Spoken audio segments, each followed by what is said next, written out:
Brooklyn's first Asian majority district election shows community is still up for grabs. Virginia's Tong, a longtime Chinese-American resident of South Brooklyn, New York, said she headed out to the polls feeling motivated Saturday morning to vote early in the borough's first Asian majority district, the newly redrawn District 43. "I definitely felt an extra push to vote," Tong, 67, said. "It was meant to be an Asian district."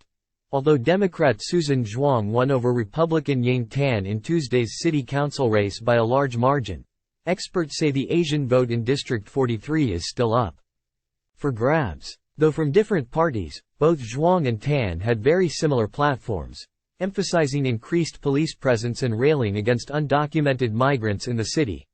Tong, a Bensonhurst resident, is among the many who voted in the race, in which two Chinese-American candidates battled for the votes of a community focused on issues like public safety, education and immigration.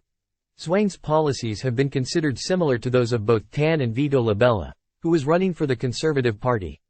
"Partisanship is not yet ingrained," said Yiatan Chu, the president of the Asian Wave Alliance, a local advocacy group. "The issues that the candidates are speaking to are issues that are front and center for people's daily lives and why they've immigrated to this country, what they're looking for."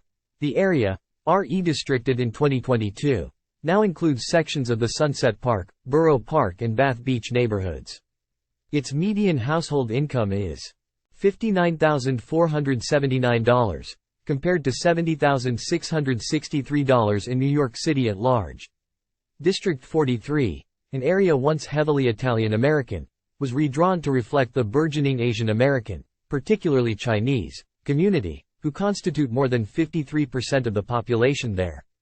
While 51% are registered Democrats, the area hasn't always voted that way. In the mayoral general election, Republican candidate Curtis Sliva took 58% of the votes, far exceeding current Democratic Mayor Eric Adams.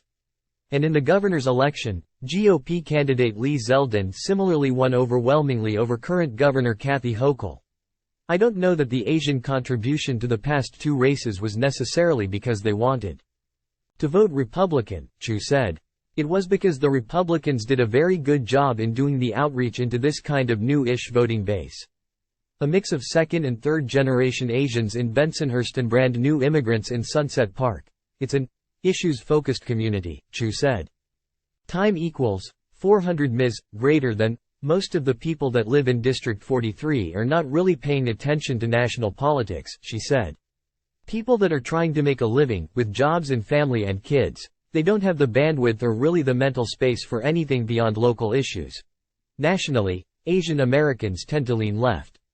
An NBC News exit poll found that 58% voted for Democrats in the midterm elections last November, while 40% voted for Republicans.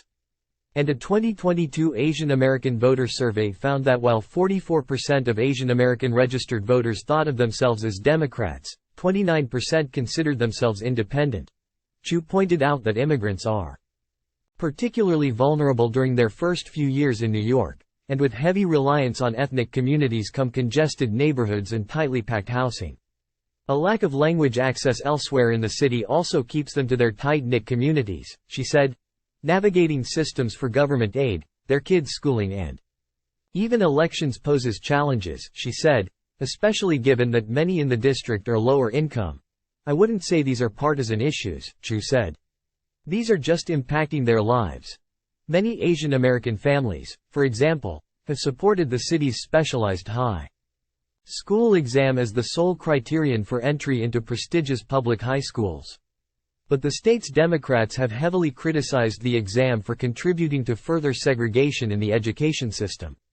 Zhuang herself advocated to preserve the exam, reigning as one of the biggest issues of importance to Asian voters in District 43 is crime and public safety, Chu said. It's a topic that she says gets covered in detail in local Chinese-language newspapers and on social media. "Any type of crime is covered very thoroughly," she said. "There are crimes that are not covered that people know are happening, like scams, petty robberies, people stealing packages, that I see on WeChat.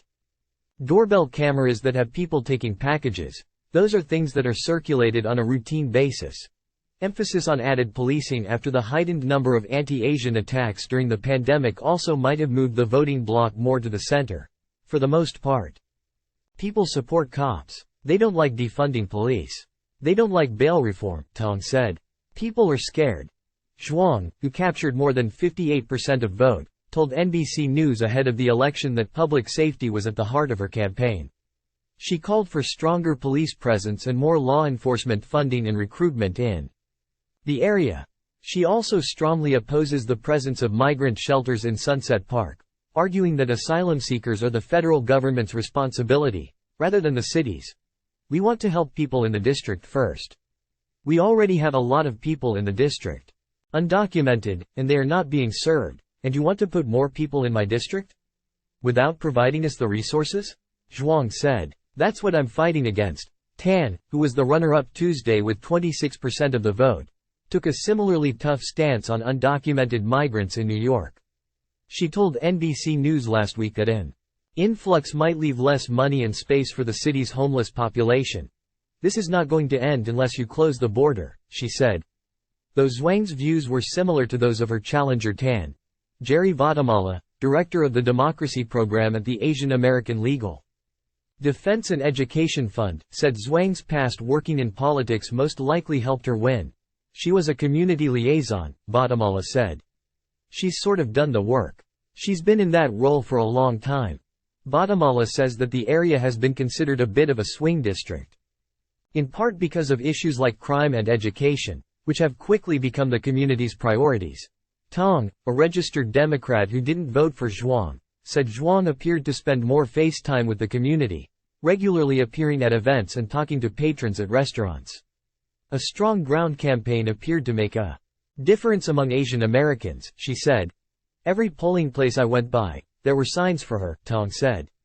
I've been to a couple of community fundraisers and things, like big events, catering halls, and I have to say I saw Susan doing the politician thing, running around from table to table, shaking hands. Time equals 400 Ms. Greater than Tong added that many Asian Americans in her neighborhood don't necessarily care about candidates' party affiliations.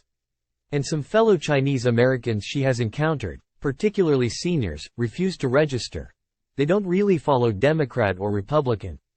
In fact, some of them, my mother's generation, don't want to register for a party. They think it's like registering for the Communist Party, Tong said.